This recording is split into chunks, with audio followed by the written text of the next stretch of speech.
Hello everyone, उम्मीद करता हूँ आप सब अच्छे होंगे। तो मैं आपके लिए करंट अफेयर्स सीरीज़ स्टार्ट करने जा रहा हूँ। इस सीरीज़ में हम लोग 1000 MCQ सॉल्व करेंगे। टॉप 1000 MCQ हम लोग सॉल्व करने जा रहे हैं। ये सारे MCQs कहाँ से होंगे? तो ये सारे MCQs होंगे बिहार के गवर्नमेंट स्कीम से, बिहार के बजट से, बिहार के इकोनॉमिक सर्वे से।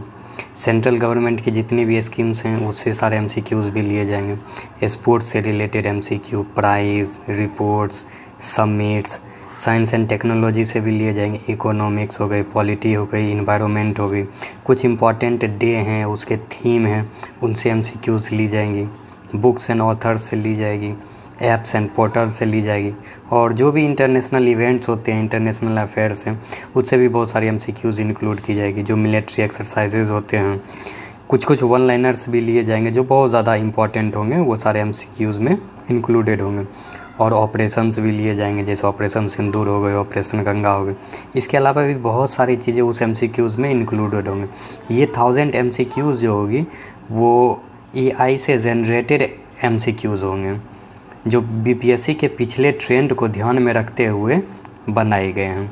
ये सारे MCQs जो हैं वो इंडियन एक्सप्रेस न्यूज़पेपर से लिए गए हैं, द हिंदू से लिए गए हैं, द गार्जियन से लिए गए, वो टाइम्स ऑफ इंडिया से लिए गए हैं, PIB से लिए गए हैं, प्रेस इंफॉर्मेशन ब्यूरो जो गवर्नमेंट की ऑफिशियल वेबसाइट है उससे ली गई है।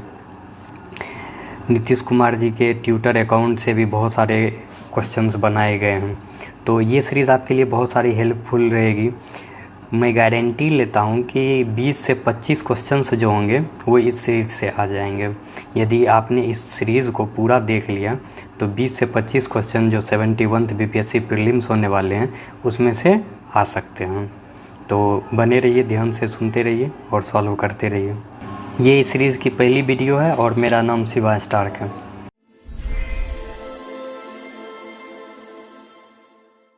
सबसे पहली सवाल है, Bihar chief minister Nitish Kumar announced a special economic package in August 25 to boost investment in the state, which of the following incentives were included in this package. तो बोली जा रही है कि 2025 के अगस्त में जो थी नीतीश कुमार जी के द्वारा विशेष आर्थिक पैकेज की घोषणा की गई थी। इसमें कौन कौन सी सुविधाएँ शामिल हैं? तो ये आर्थिक पैकेज जो थी वो बेसिकली एम्प्लॉयमेंट के लिए थी, यानी जितनी भी रोज़गार संबंधी उद्योग हैं, जितने भी रोज़गार संबंधी व्यवसाय हैं, उन लोगों को जो है निःशुल्क भूमि दी गई, और साथ ही साथ उन लोगों को जो है उस भूमि पे इंडस्ट्री सेटअप करने के लिए कैपिटल सब्सिडीज़ दी गई थी। यानी यदि आप कुछ भी सरकार से लोन लेते हैं तो उस लोन पे जो होगी आपको कुछ ना कुछ छूट मिलेगी। सपोज़ आपने 10 लाख का लोन लिया तो हो सकता है सरकार आपको वो 2 लाख माफ़ कर दे, 3 लाख माफ़ कर दे, 4 लाख माफ़ कर दे। इसके अलावा इंटरेस्ट में भी आपको सब्सिडीज़ दी गई थी, यानी आपको बहुत ही कम कीमतों पे जो है आपको ब्याज जो है मुहैया कराया गया, जो आपको लोन जो है वो मुहैया कराया गया। और इसमें एक और लक्ष्य रखी गई थी कि जो GST है उसकी प्रतिपूर्ति को, इसकी भरपाई को 2 गुना करनी है। तो इसकी ऑप्शंस हो जाएगी C नंबर, यानी जितने भी रोज़गार प्रधान उद्योग है उनको निःशुल्क भूमि उपलब्ध कराई गई। दूसरी बात, यदि वो कोई लोन लेते हैं तो उनके लोन पे भी सब्सिडी मिलेगी, जो ब्याज है उस पर भी सब्सिडी मिलेगी, और GST प्रतिपूर्ति को 2 गुना करने का लक्ष्य रखा गया है। तो ये दोनों ऑप्शन हो जाएगी, तो ऑप्शन नंबर C आंसर हो जाएगी इसकी। चलिए अगली सवाल की ओर चलते हैं। 2024 Paris Olympics, which 2 country each won 40 gold medal resulting in historic tie for the top spot on the gold medal tally. तो बोली जा रही है कि जो 2024 में पेरिस ओलंपिक हुई थी उसमें से कौन से 2 देश जो थे वो 40 स्वर्ण पदक जीते हुए थे, जिसके वजह से पहली बार ऐसा हुआ कि दोनों को शीर्ष स्थान जो है वो साझा करना पड़ गया था। तो इसका आंसर हो जाएगी USA और चाइना। तो USA ने भी 40 गोल्ड मेडल जीते थे और चाइना ने भी 40 गोल्ड मेडल जीते थे। इस वजह से वो दोनों जो थे गोल्ड मेडल के टैली पे फर्स्ट स्थान आए हुए थे। तो आगे बढ़ते हैं। तीसरी सवाल में बोली जा रही है, how many medals did India win at the 24 Paris Olympics and what were their categories. तो बोली जा रही है कि जो 24 की पेरिस ओलंपिक्स हुई थी उसमें कितने पदक जो थे वो भारत ने जीते थे और किस किस श्रेणी के थे। तो इंडिया ने कुल मिला के 6 पदक जीते थे, जिसमें से 1 जो थी वो सिल्वर थी और 5 जो थे वो ब्रॉन्ज थे। तो इसके आंसर हो जाएगी B नंबर। 6 मेडल भारत जीता था, जिसमें से 1 सिल्वर और 5 ब्रॉन्ज थे। 1 सिल्वर नीरज चोपड़ा जी के द्वारा जीता गया था और 5 में से 1 मनु वाकर जी के द्वारा जीता गया था। 1 मिक्स्ड में जीता गया था, जिसमें मनु वाकर जी और सर्वजोत सिंह थे। फिर तीसरी जो थे वो स्वप्निल जी के द्वारा जीता गया था और 1 हॉकी टीम के द्वारा जीता गया था और 1 अमन सहरावत जी के द्वारा जीता गया था, जो कि रेसलिंग से एसोसिएटेड है। चलिए अगली सवाल की ओर चलते हैं। Which of the following organizations comprised of atomic bomb survivor won the Nobel peace prize इन 2024? तो बोली जा रही है 2024 के जो नोबेल शांति पुरस्कार थी वो किन्हें दिया गया था? तो 2024 का जो नोबेल शांति पुरस्कार थी वो निहोन हिंडाल्को को दिया गया था। निहोन हिंडाल्को जो थे वो एक जापानीज़ ऑर्गेनाइजेशन है। इसमें ये एक जापानीज़ संस्था है। इसमें वो लोग शामिल है जिन्होंने द्वितीय विश्व युद्ध के दौरान जो परमाणु बम की विस्फोट हुई थी, उस विस्फोट के बाद वो लोग जीवित बचे हुए थे।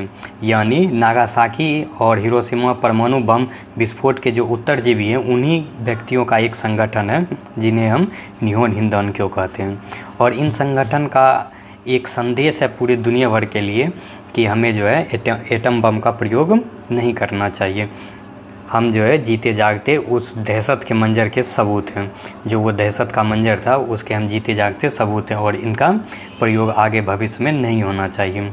उन्हीं व्यक्तियों की एक संस्था है जिसे हम लोग निहोन हिंडाल्को कहते हैं।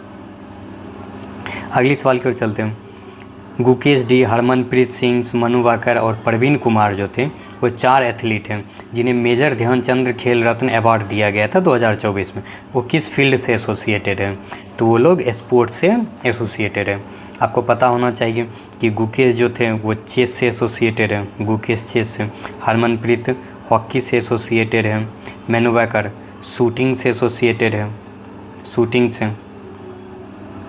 और प्रवीण कुमार पैरा एथलीट है। इन सभी को 2024 में मेजर ध्यानचंद खेल रत्न अवार्ड दिया गया था। और इस रत्न में मेजर ध्यानचंद खेल रत्न अवार्ड जो है उसकी प्राइज़ मनी जो है वो 25 लाख होती है। ये भी बात आप ध्यान रख सकते हैं। अगली सवाल की ओर चलते हैं। Which veteran BJP leaders from Bihar posthumously award the Padma Bhushan in 2025? तो बोली जा रही है कि 2025 में जो है किनको जो है पद्म भूषण का दिया गया था, जो कि एक वरिष्ठ भाजपा नेता हैं। तो इसका आंसर हो जाएगा सुशील कुमार मोदी जी। सुशील कुमार मोदी जी को 2025 में जो है पद्म भूषण से नवाजा गया था, जो कि एक वरिष्ठ भाजपा के नेता हैं। अगली सवाल की ओर चलते हैं। Indonesian environmentalist activist Farwiza Farhan, known for her works with forest community, received which prestigious award in 2024? तो बोली जा रही है इंडोनेशिया की एक पर्यावरण कार्यकर्ता है फरवीज़ा फरहान। ये नाम आप ध्यान रखिएगा, फरवीज़ा फरहान। उनको कौन सा पुरस्कार मिली? तो इन्हें जो है रेमन मैग्सेसे अवार्ड से नवाजा गया। तो ध्यान रखेंगे कि फरवीज़ा फरहान जो इंडोनेशिया से बिलोंग करती है उन्हें रेमन मैग्सेसे अवार्ड दिया गया था 2024 ईस्वी में। अगली सवाल की ओर चलते हैं। What is the maximum age limit for members appointed to the Bihar youth commissions as approved in July 2025? तो बोली जा रही है क्या कि बिहार युवा आयोग जो बनाई गई है जुलाई 2025 में, उनमें जो सदस्य है उनकी अधिकतम आयु कितनी है? तो उनकी अधिकतम आयु 45 वर्ष है। ये जो बिहार युवा आयोग है उसके 1 चेयरपर्सन है, 2 वाइस चेयरपर्सन हैं और इनमें 7 मेंबर्स हैं। और ये जो आयोग है वो किस लिए बनाई गई? तो ये आयोग रोज़गार के लिए बनाई गई है कि ताकि युवाओं को रोज़गार मिले, उन लोगों को जो है स्किल प्रोवाइड की जाए, यानी कुछ हुनर प्रोवाइड की जाए। तो बिहार में जितनी भी बेरोज़गारी की समस्या है उसे समाप्त करने के लिए, शिक्षा को बढ़ावा देने के लिए, स्किल्स को बढ़ावा देने के लिए एक युवा आयोग की गठन की गई थी नीतीश कुमार जी के द्वारा जुलाई 2025 में, जिनमें सदस्य जो है उनकी मैक्सिमम जो होगी, जो अधिकतम आयु होगी वो 45 वर्ष की होगी। अंडर द पीएम किसान स्कीम्स कितनी फाइनेंशियल असिस्टेंट जो है वो किसानों को दी जाती है? तो बहुत ही आसान सवाल है। पीएम किसान जो है उसमें से कुल 6,000 रुपये दी जाती है 3 किस्तों में, यानी 2-2 हज़ार करके आपको 3 बार 6,000 दी जाएगी। अगली सवाल की ओर चलते हैं। Under Bihar 7 Nishchay scheme chief minister Nitish Kumar से announce the establishment of which new skill development university. तो बोली जा रही है 7 निश्चय योजना जो है उसके तहत नीतीश कुमार जी ने नए कौशल विकास विश्वविद्यालय की स्थापना की घोषणा की है। तो वो कौन सा विश्वविद्यालय है? तो इसका आंसर हो जाएगी जननायक कर्पूरी ठाकुर स्किल यूनिवर्सिटी। तो जननायक कर्पूरी ठाकुर जी के नाम पे जो है एक स्किल यूनिवर्सिटी यानी कौशल विकास विश्वविद्यालय की स्थापना की घोषणा की गई है नीतीश कुमार जी के द्वारा। The MSME trade enablement and marketing, जिसे हम लोग शॉर्ट में MSME टीम भी कहते हैं, वो 2024 में लॉन्च की गई थी। तो इसका जो प्रमोट की गई है MSME के, तो किस बात के लिए प्रमोट की गई है? तो इसको हिंदी में पढ़ के हम आपको बता देते हैं कि 2024 में जो शुरू की गई है MSME टीम पहल, उसका उद्देश्य जो है लघु एवं सूक्ष्म उद्यमों को किस बात में बढ़ावा देना है। यानी जो MSME टीम जो है इसकी पहल की गई है, तो इसका उद्देश्य क्या है? तो इसका उद्देश्य यही है कि MSME के द्वारा जो भी प्रोडक्ट बनाए गए हैं, MSME की जो भी प्रोडक्ट हैं उसको प्रमोट की जाए, इसको प्रमोट किया जाए। कहाँ पे हम लोग प्रमोट करेंगे? तो ई-कॉमर्स पे, यानी जितनी भी ई-कॉमर्स वेबसाइट हो गए, जैसे अमेज़न हो गए, फ्लिपकार्ट हो गए, तो उनके प्रोडक्ट को ई-कॉमर्स पे प्रमोट किया जाए ताकि उनको बहुत ज़्यादा रीच मिल सके, यानी ज़्यादा से ज़्यादा कस्टमर तक वो पहुंच सके। तो इसकी आंसर हो जाएगी C नंबर, ONDC के माध्यम से ई-कॉमर्स प्लेटफॉर्म तक उनकी पहुँच को बढ़ावा देना। इसके लिए जो है MS टीम पहल की शुरुआत की गई थी 2024 में। अगली सवाल की ओर चलते हैं। The national mission on edible oil seed approved in 2024 primarily aims to. तो बोली जा रही है कि जो नेशनल मिशंस शुरुआत की गई थी ऑयल सीड के लिए, यानी तेल बीज के लिए जो एक मिशन की शुरुआत की गई थी, उसका मुख्य उद्देश्य क्या है? तो उसका मुख्य उद्देश्य है कि घरेलू तिलहन उत्पादन को बढ़ाकर आत्मनिर्भरता प्राप्त करना। यानी जो है हम लोगों के यहाँ जो है ऑयल सीड की जो है प्रोडक्शन को बढ़ाना, यानी जो भी तेल बीज है उसकी प्रोडक्शन को, यानी उसकी उत्पादन को बढ़ाकर हम लोग आत्मनिर्भर हो जाए, यानी हम किसी दूसरे देशों से इम्पोर्ट ना करें। अगली सवाल की ओर चलते हैं। On January 29 India launch the NVS-2 navigation satellite using which rocket. तो बोली जा रही है क्या कि 2025 के जनवरी में जो है भारत के द्वारा जो है NVS-2 नेविगेशन उपग्रह को किस रॉकेट से जो है प्रेक्षित किया गया था? तो ये हो जाएगी GSLV F-15। इसको आप थोड़ा सा समझ लीजिए कि हमारी जो अर्थ है उसमें हम लोग मेनली 3 ऑर्बिट मानते हैं, 3 कक्षा को मानते हैं। तो पहली हो जाती है लोअर अर्थ ऑर्बिट, फिर हो जाती है मिडिल अर्थ ऑर्बिट, और आखिरी में जो होती है उसे हम लोग जियोसिंक्रोनस ऑर्बिट कहते हैं। तो जो भी नेविगेशन सैटेलाइट होती है, नेविगेशन सैटेलाइट का मतलब जो आपको मैपिंग में हेल्प करती है, जैसे आपकी GPS हो गई है, तो ये GPS जो है ना वो अमेरिकन है, लेकिन भारत की जो अपनी सैटेलाइट है उसे हम लोग IRNSS कहते हैं, Indian regional navigation satellite service.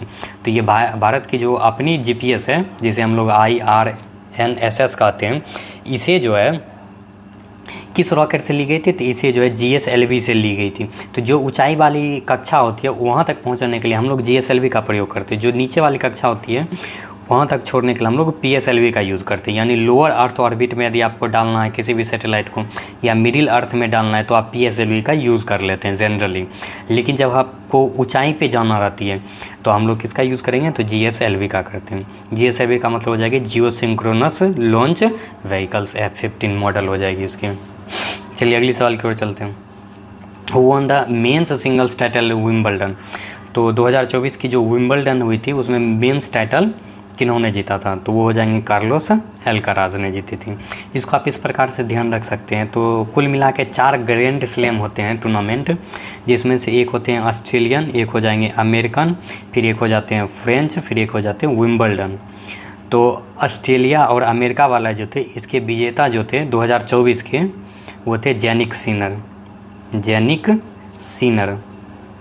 यानी जो ए वाला होगा उसको ध्यान रख लीजिएगा, अमेरिका ऑस्ट्रेलिया, उसका आंसर हो जाएगी जेनिक सिनर। और वही 2024 का जो फ्रेंच वाला होगा और जो विंबलडन होगा, इन दोनों का विजेता हो जाएंगे कार्लोस अल्काराज। तो ए के विजेता हो जाएंगे जेनिक सिनर, और फ्रेंच और विंबलडन जो अलग दो हैं उसके विजेता हो जाएंगे कार्लोस अल्काराज। ये 2024 की 4 ग्रैंड स्लैम टूर्नामेंट के विजेताओं का नाम है। अगली सवाल की ओर चलते हैं। Which country won the UEFA euro 2024 football championship. तो बोली जा रही है यूरो 2024 फुटबॉल चैंपियनशिप के विजेता कौन थे, तो इसका आंसर हो जाएगी स्पेन। अगली सवाल question, which Indian athlete became the first since independence to win 2 medals in a single Olympic games achieving this feat as Paris 2024। तो बोली जा रही है कि जो पेरिस 2024 है उसमें 2 पदक जीतने वाली पहली भारतीय खिलाड़ी कौन है स्वतंत्रता के बाद, तो इसका आंसर हो जाएगी मनु भाकर। मनु भाकर जी ने 2 ब्रॉन्ज मेडल जीती है। अगले सवाल की ओर चलते हैं, who became the youngest ever Indian Olympics medallist by winning a bronze in wrestling at Paris 2024 Olympics.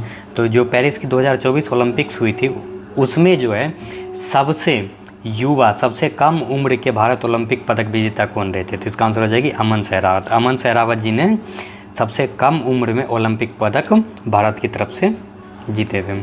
और ये एसोसिएटेड है रेसलिंग से, जिन्होंने 57 केजी इवेंट में पार्टिसिपेट किया था। ये आप ध्यान रखिएगा, 57 केजी के रेसलिंग इवेंट में इन्होंने पार्टिसिपेट किया था। अगली सवाल, Agnikul Cosmos successfully launched a 3D printed Agnibaan rocket in 2024 becoming the second private Indian space firms to do so, which company was the first. तो बोली जा रही है अग्निकुल कॉस्मोस जो है 2024 में अपना एक रॉकेट जो 3D प्रिंटेड रॉकेट अग्निबाण जो है उसका परीक्षण सफलतापूर्वक किया था, और ये भारत की दूसरी निजी अंतरिक्ष कंपनी भी बनी। तो पहली कौन सी थी, तो ध्यान रखेंगे कंपनियां 2 टाइप की हो जाएगी। एक तो हो जाएगी गवर्नमेंट जो कि इसरो है, जो इसरो जो है वो गवर्नमेंट के द्वारा फंडेड है। इसके अलावा जो है प्राइवेट में भी आपको 2 नाम ध्यान रखना है। तो जो पहली थी वो थी स्काई रूट, तो ध्यान रखेंगे स्काई रूट जो थी वो प्राइवेट कंपनियां हैं जो विक्रम नाम के रॉकेट को लॉन्च किया था, ये पहली हो जाएगी। दूसरी कौन है, तो दूसरी यही अग्निकुल कॉस्मोस है, अग्निकुल कॉस्मोस। और इनके रॉकेट का नाम क्या है, इनके रॉकेट का नाम हो जाएगी अग्निबाण।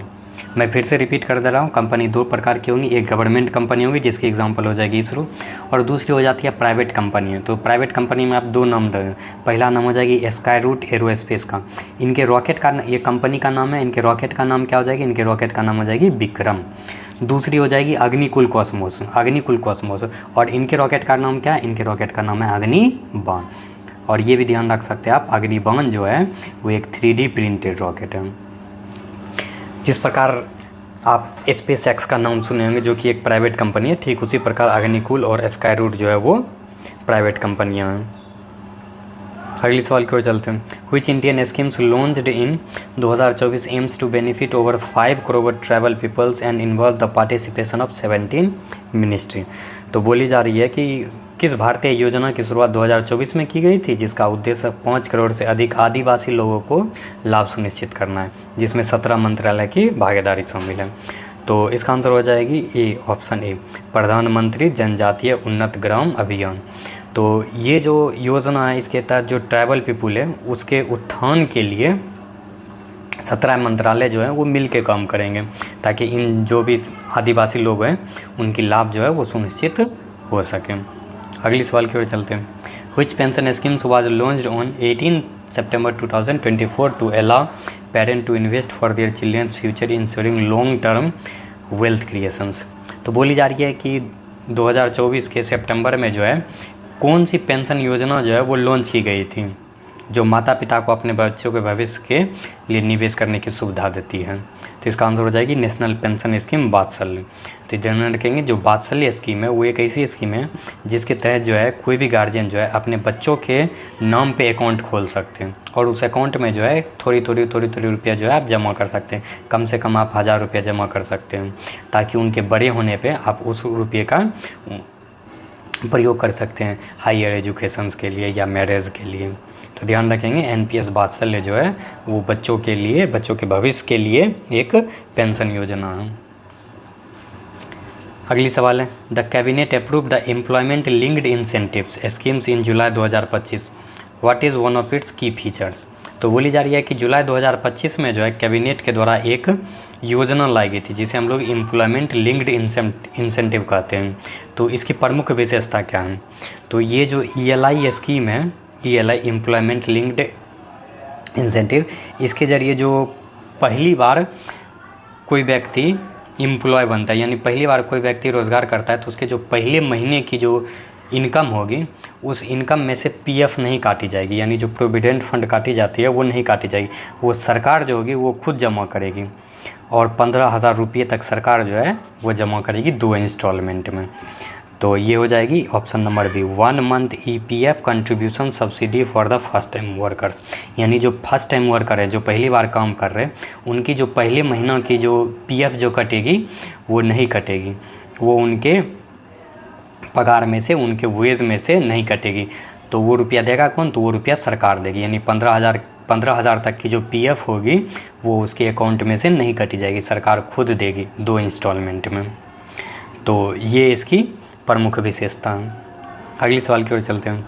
Which mission launched in November 2024 focuses on promoting chemical free farming and target 7.5 lakhs hectare under its implementations. तो बोली जा रही है कि नवंबर 2024 में जो है किस मिशन का जो है ना शुरुआत की गई थी, जिसका उद्देश्य है कि रसायन मुक्त कृषि को बढ़ावा देना। तो इसका आंसर हो जाएगी national mission on natural farming. Natural farming का मतलब क्या होता है कि वैसी कृषि जिसमें आप किसी भी फर्टिलाइज़र का यूज़ नहीं करते, यानी खाद का यूज़ नहीं करते हैं, कीटनाशक दवाइयों का, इंसेक्टिसाइड, पेस्टिसाइड का आप यूज़ नहीं करते, यानी किसी भी प्रकार की केमिकल का आप उपयोग न किए हुए जो कृषि करते हैं उसी को नेचुरल फार्मिंग कहते हैं। और इसी चीज़ को बढ़ावा देने के लिए एक मिशन लाई गई थी सरकार के द्वारा, जिसे हम लोग national mission on natural farming कहते हैं। और इसका लक्ष्य है क्या कि हम लोग 7.5 लाख हेक्टेयर को जो है ऐसी भूमि बनाएंगे, ऐसी कृषि हम लोग उस क्षेत्र पे करेंगे जो केमिकल फ्री हो, जो रसायन मुक्त हो। अगले सवाल की ओर चलते हैं। द बिहार गवर्नमेंट मुख्यमंत्री ग्रामीण सड़क उन्नयन योजना was launched in 2024, what was its primary objective. तो बोली जा रही है क्या कि 2024 में जो है बिहार सरकार के द्वारा जो है मुख्यमंत्री ग्रामीण सड़क उन्नयन योजना की शुरुआत की गई थी। तो इसका उद्देश्य क्या है? तो इसका उद्देश्य यही है कि जो ग्रामीण सड़क है उसकी कनेक्टिविटी बेहतर हो सके, इम्प्रूविंग रूरल रोड कनेक्टिविटी, यानी जो भी ग्रामीण सड़क है उसकी जुड़ाव बेहतर हो सके, इसके लिए ये योजना शुरू की गई थी। अगली सवाल है, under the Mukhyamantri Udyami Yojana what is the special benefit provided to the borrower. तो बोली जा रही है कि मुख्यमंत्री उद्यमी योजना जो बिहार सरकार के द्वारा शुरू की गई थी, इसका क्या विशेष लाभ जो है वो उधार लेने वालों को मिलती है। तो इसका विशेष लाभ यही है कि आप इस योजना के तहत आप 10 लाख रुपये तक का लोन ले सकते हैं, 10 लाख रुपये। और उसके बाद जो है इसमें आपको जो 50% लोन है वो आपको माफ़ कर दी जाएगी, यानी आपको पे कितनी करनी है? 50%, यानी सरकार को आप 5 लाख रुपया सरकार जो है वो आपको माफ़ कर देगी, 5 लाख रुपया ही आपको देनी, वो भी बिना किसी ब्याज के, बिना किसी इंटरेस्ट के। तो 50% लोन रीपेमेंट विदाउट इंटरेस्ट, ये इसकी आंसर हो जाएगी। यानी आप जो भी लोन लेंगे उसका 50% सरकार आपको माफ़ कर देगी, बस आपको जो बची हुई 50% है वही सरकार को दोबारा चौकानी है, वो भी बिना किसी इंटरेस्ट के। The union budget 25-26 announce the setting up of a new institute in Bihar, which institute. तो बोली जा रही है कि बिहार का जो 2025-26 का जो संसदीय बजट था, जो पार्लियामेंट्री बजट था, उसमें बिहार में एक नया संस्थान खोलने की जो है ना घोषणा की गई थी। तो वो कौन सी संस्थान है?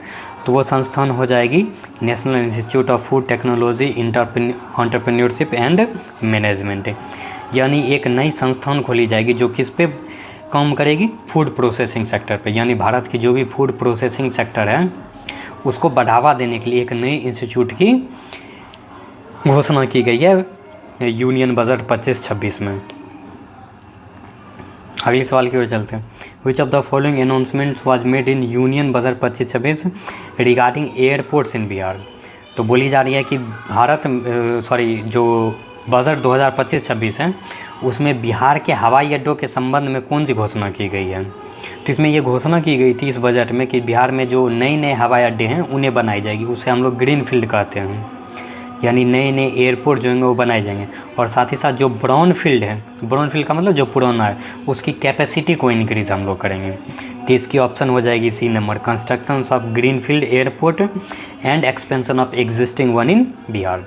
तो बजट 2025-26 में जो है बिहार के लिए घोषणा की गई है कि बिहार में जो भी हवाई अड्डे हैं, जो भी पुराने हवाई अड्डे हैं, जैसे पटना हो गए हैं, जो बिहटा एयरपोर्ट हो गए, इन सभी की कैपेसिटी को जो है बढ़ाई जाएगी। और साथ ही साथ नए एयरपोर्ट की भी कंस्ट्रक्शन की जाएगी। ग्रीन फील्ड का मतलब जो बिल्कुल ही नया बनाई जाएगी उसकी कंस्ट्रक्शन की जाएगी। अगली सवाल की ओर से, which irrigation project in Bihar was mention for financial support in budget 2025-26। तो जो यूनियन बजट 2025-26 है उसमें से किस इरिगेशन प्रोजेक्ट की बात की गई है, किस सिंचाई परियोजना की बात की गई है जिसमें जो है वित्तीय सहायता दी जाएगी यूनियन गवर्नमेंट के द्वारा। तो इसका आंसर हो जाएगी वेस्टर्न कोसी कैनल प्रोजेक्ट। तो ये समाप्त हो गई। Thank you for watching the video. उम्मीद करता हूँ आपको ये वीडियो पसंद आया होगा।